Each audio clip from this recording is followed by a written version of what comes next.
Girl, I heard you lost your job. Baby, I am so sorry that happened to you. Back in 2023, I did not work for a year, friend. I lost my job 2 or 3 weeks into a brand new apartment lease in downtown Dallas. Maybe 2 weeks later, my car was stolen. And the one thing I was looking for, or I thought I was looking for, was a testimony to cling to. Because I wanted to make sure, I wanted to know that I was going to be okay. And can I tell you that my testimony ends with me moving to my dream city, getting a house with $20,000 in back rent, and me getting a new job on the anniversary of when I lost my original job, that my old boss and my recruiter for my new job had the same name, and how intentional God was in that season and how much I've gained. I want to give you the gift of this testimony because we all need something to hope for. My name is Sade McMillan. This is Call Wisdom Your Sister, the podcast. And this is Testimony Thursdays, a series designed to give you some hope in this season. Let's get right into it. So let me paint you a picture. I'm 30 years old. My daughter is like 9 years old, and I'm coming out of a rough season. I had just moved out of my friend's house, which was not the best experience, if I'm being honest. But I'm on my way. I got this new job. I'm praising God for it. I started my TikTok. I'm on there acting funny or whatever. And I go to work one day. I get called to my manager's office, and she tells me, bring your purse. And she and another lady that's on Zoom tell me that they have to let me go. When I tell you, nothing can prepare you for that type of gut punch. Even talking about it right now, my body remembers it. And friend, I watched my dreams, my aspirations, my stability. I watched everything that I had prayed for, hoped for, waited for, just fall apart right in front of me. I had got to the point where I was begging for them not to fire me. I had to be escorted out of the building.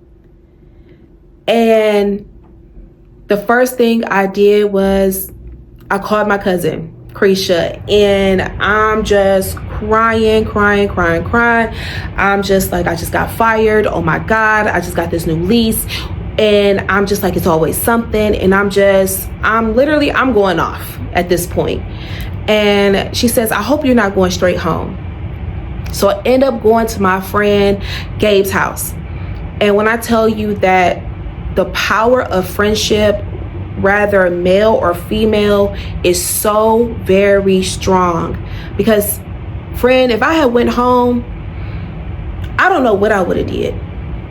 I'm really thinking that my life is over. You hear me? Like, are you serious? I just lost my job. Huh? And my friend let me cry at his house for 2 hours. He rolled me up something good and it helped calm me down. He took me to go get something to eat, and then I left and went home.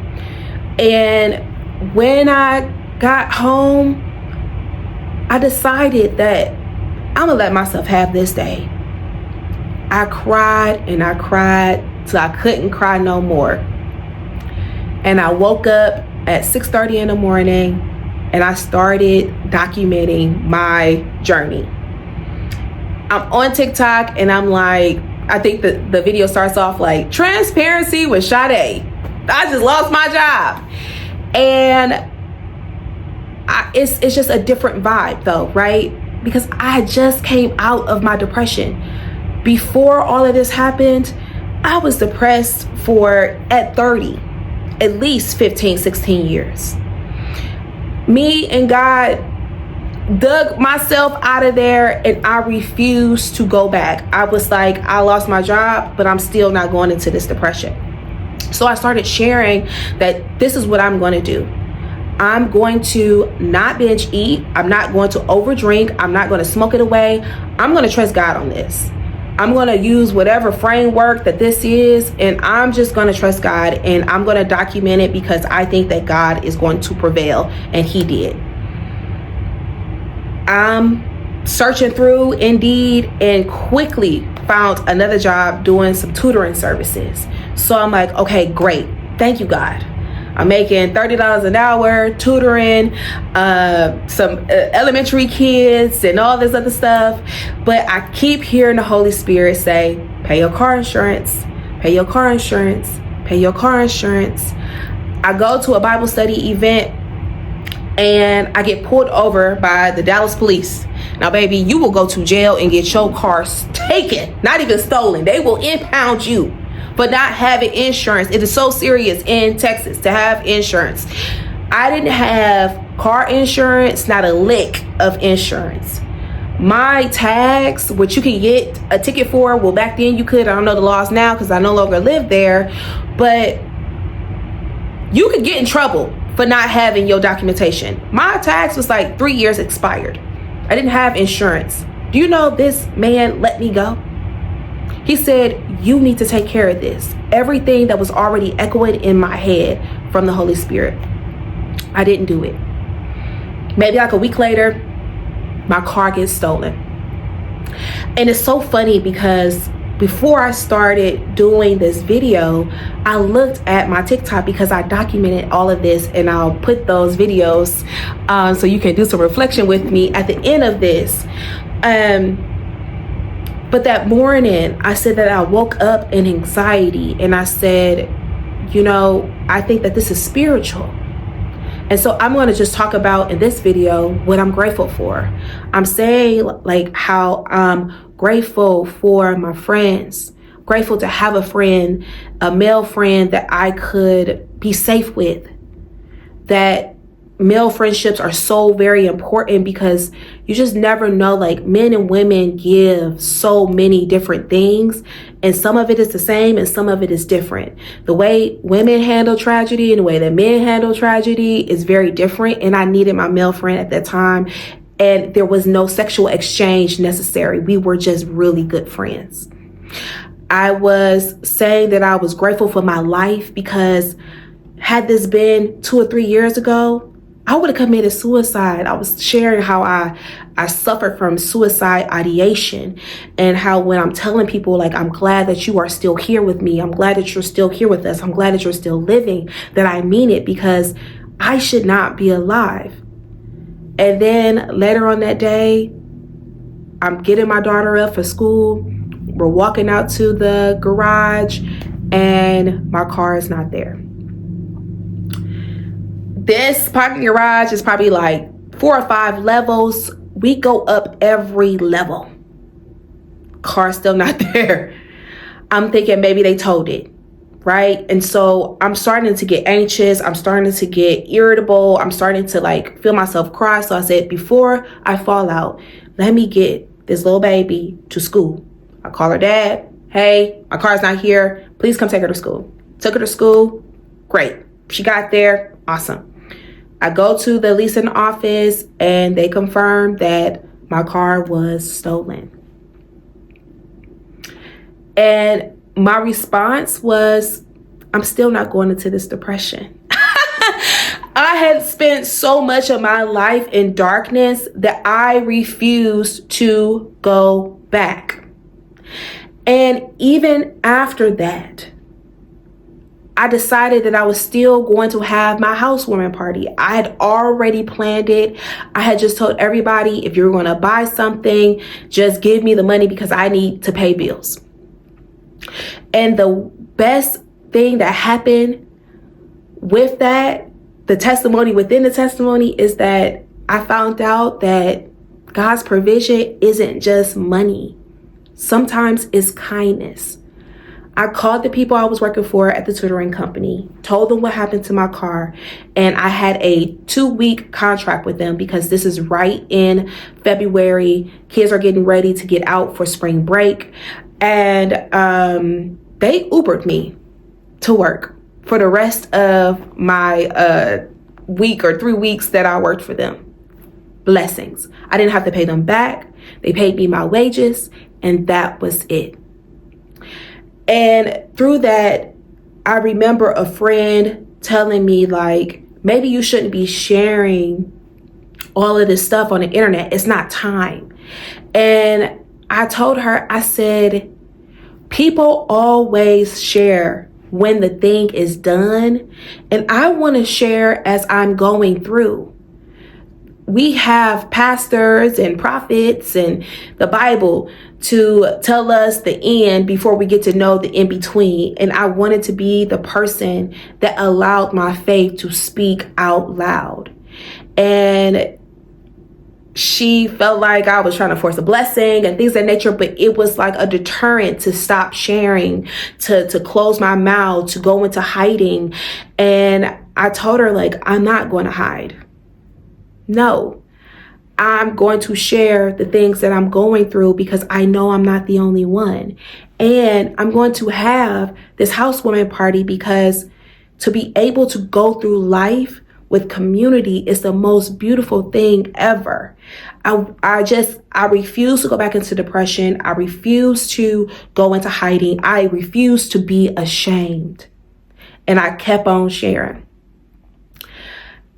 First the blessing comes, then the test came, right? So I'm like, she like, I'm not gonna be able to make it. Sent me some money, just kind of like, and I sent it back.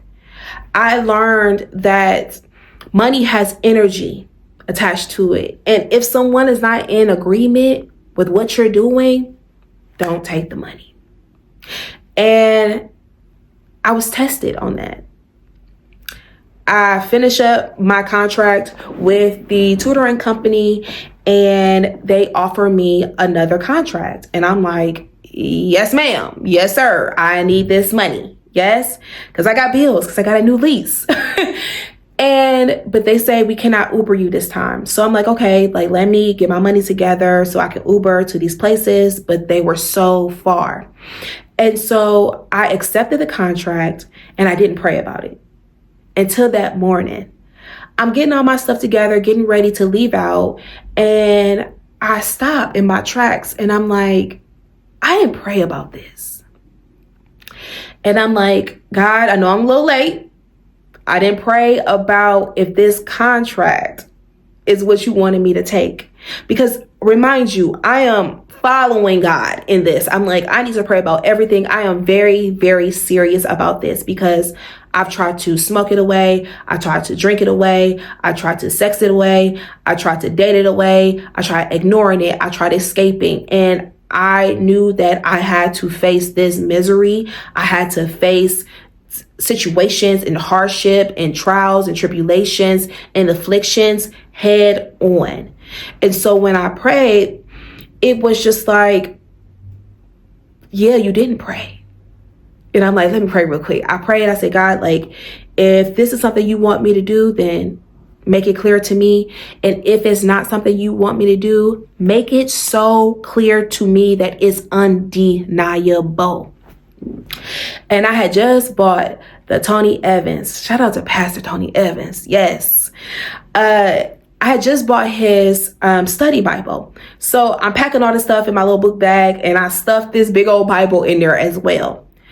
And I go to the school and I kid you not, I walk in, my boss is there. It's the first day of this new contract.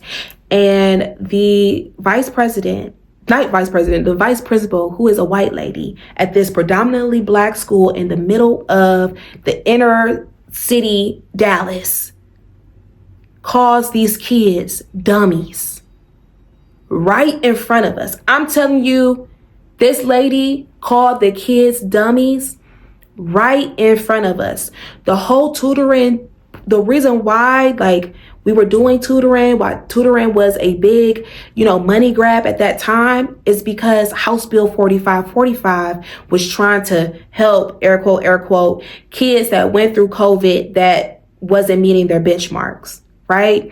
So for her to call these kids idiots, to say that they were stupid, and then my boss say like, maybe we shouldn't say that, and for her to double down and say that the kids were stupid again, I was just so shocked. And there is another Black admin in there, and she is just stone quiet.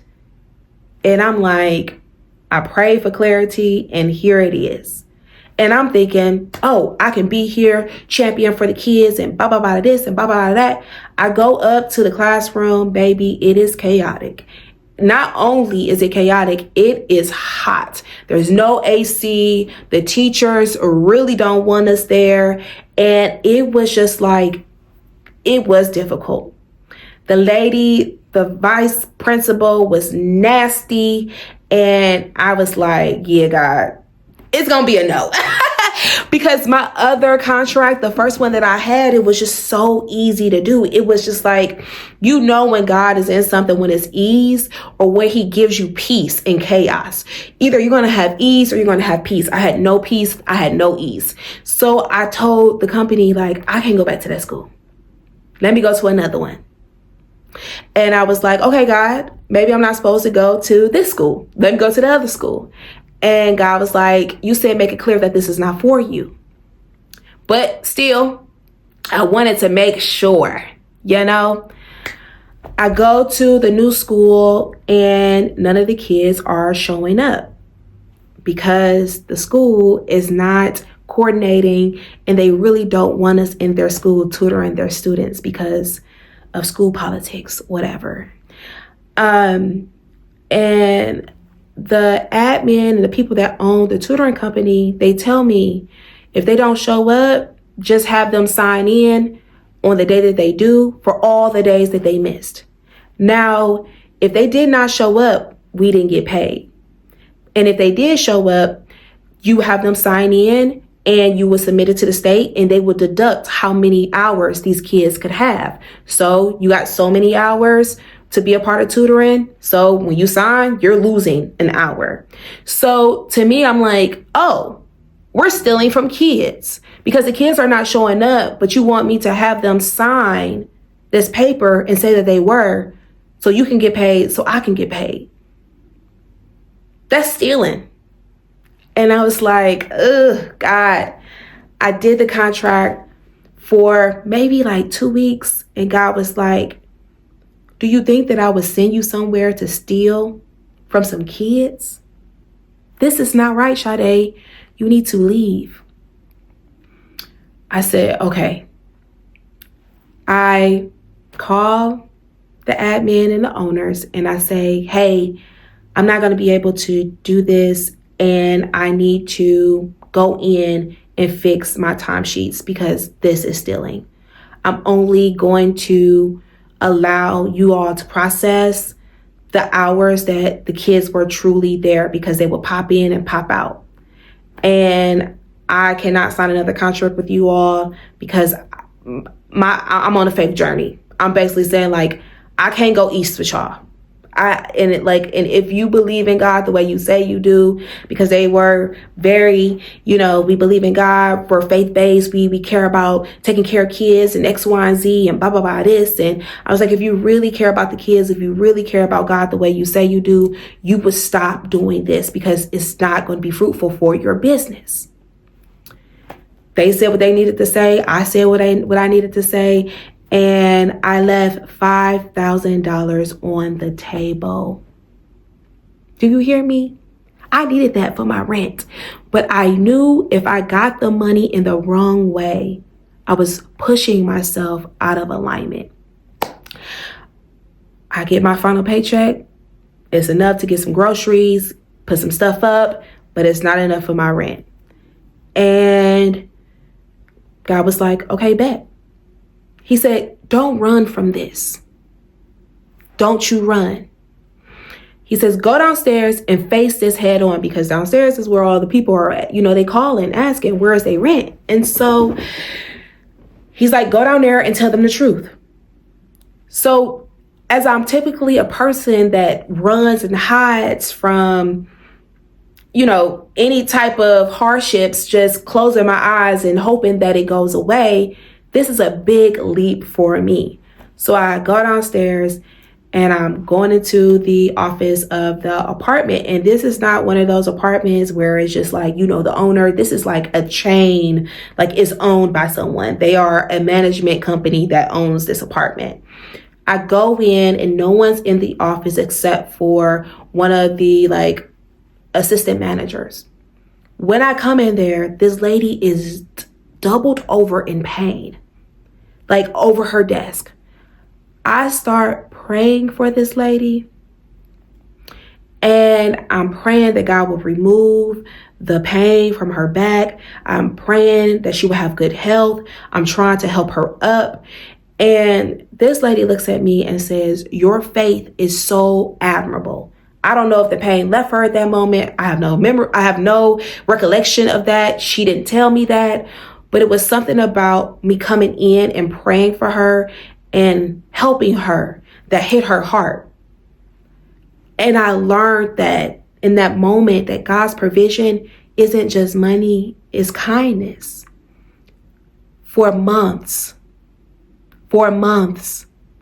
this lady kept my portal open and allowed me to submit checks that she knew was going to bounce because of my faith. And that's when I knew I was doing the right thing. We're about 20 minutes in. And so I want to pause here because I want to give you these in bite-sized pieces. And so the spiritual download and the lesson that I got from that is that if you do what's practical, if you do what's ethical, God will send you somewhere, send somebody to make sure that you are okay. Provision isn't just money. Sometimes it's kindness. And so if you feel like this is helping you a little bit, share it. Meditate on it. I can give you the wisdom, but I can't give you the understanding. Pray about these things, the provision. Baby, it is hard to lose your job, and I know that it is. It is so easy to really do the wrong thing because you feel like I need this money. And I want to tell you that it's the spirit of desperation. Leave that alone. Do what's ethical, do what's practical, and God will do what is majestic. My name is Shadi McMillan, and this is called Wisdom Your Sister. And this is Testimony Thursday series. Here are the clips from when I first lost my job on February 9th and when my car was stolen on February 27th. I'll see you next week. I love you. I'm praying for you. And God is on your side. You just have to believe it. Bye. Okay. It is 6:26 in the morning, almost 6:30. And yeah, it's time for transparency with Sade. Yesterday, your girl lost her job. Obviously, as you can see from my face, I tried to cover it up with a filter. I was devastated. But here's the blessing. Okay? There's always a blessing in everything.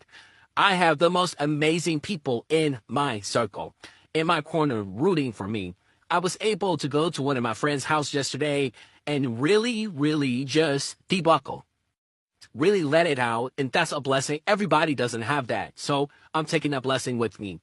If you have been feeling sad or depressed, or you just want to kind of do some type of cleanse, work the steps with me. I'm going to practice what I preach. Obviously, losing your job can send you into deep depression. I'm just now coming out of my depression, so I don't want to sink backwards, so I'm going to rework my steps.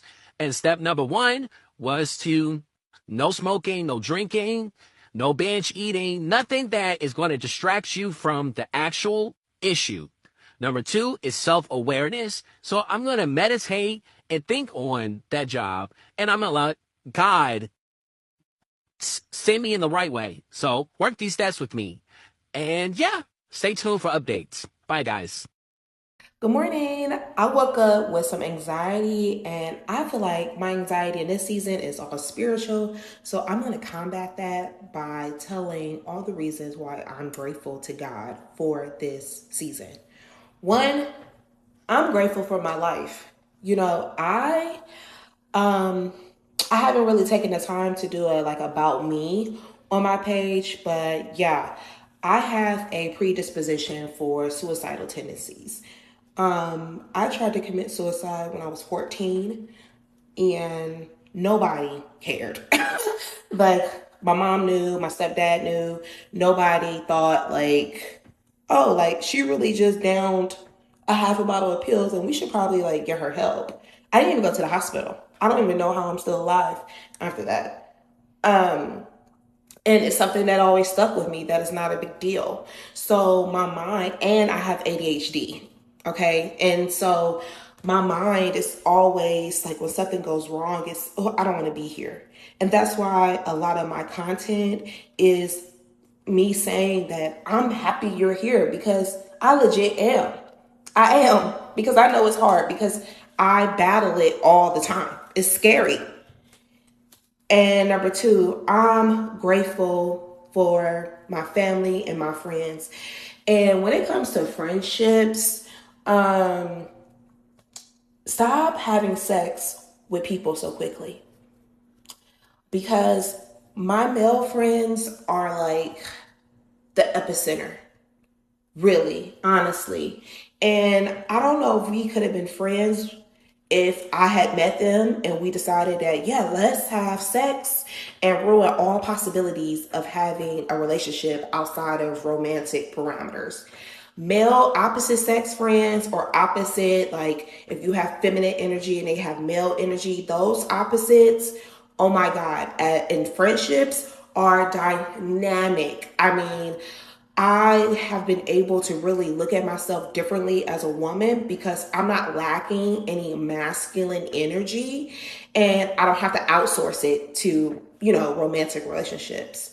And number 3, I'm grateful for just having a sound mind. I read my Bible often. I'm so glad that God put that on the earth for us to have because it has really transformed the way that I think and the way that I act, which has proven to be beneficial. So yeah, I don't really have like a tagline or anything for the end of this. I just wanted to kind of shake the devil off of me and say that I'm grateful and it's all by the glory of God. Bye. Okay, yes. I love this comment because that's what I got out of it too. Let me tell y'all how my car was stolen either last night or this morning. I'll wait. Go ahead and gasp and scream, okay? It's crazy. I woke up this morning, got my daughter together for school, went to my parking garage, car wasn't there. I said, okay, let me not panic in front of this little baby. It's fine. Called her dad. He took her to school. She got there safely. She's where she needs to be. I got with my leasing office and I'm like, did my car get towed? Called the towing company. They say we ain't got it. My car was stolen. And of course I was upset. Of course I was crying. But as you can see, versus, when I lost my job versus now, like, at this point, all of this stuff is out of my control. This is something that's spiritual. I have already prayed and given it to God, and I'm just going to continue my day, okay? When I lost my job, my insurance lapsed, and so there won't be any payments or anything like that coming out. But the gag is, in the state of Texas, I don't know if most of my followers are in Texas, but if you're not, in the state of Texas, you have to have your car registered. You have to have tags. And my tags have been out since 2019.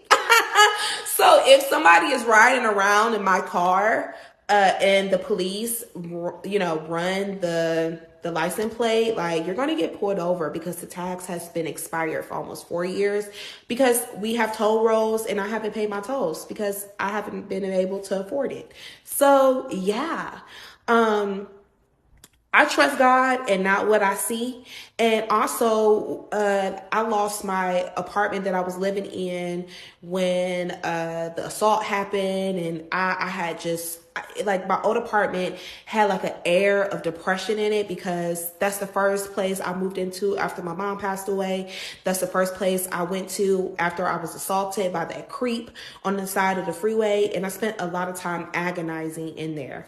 And in my car, it was the same thing. I had cried and agonized and had an air of depression in my car. So maybe this is God moving me out of depressive states. Maybe this is the enemy, going round for round for me. But yeah, like, I'm tutoring with this company. They're going to help me make it to work for the next week. My daughter's dad is going to help me get my daughter where I need to be. And I'm still having my housewarming party on Saturday, and all is well. And I'm going to keep pushing through. And of course, I'm going to keep y'all updated. I'm going to let y'all know what's going on. And yeah, like, it's crazy, but it is life. Okay.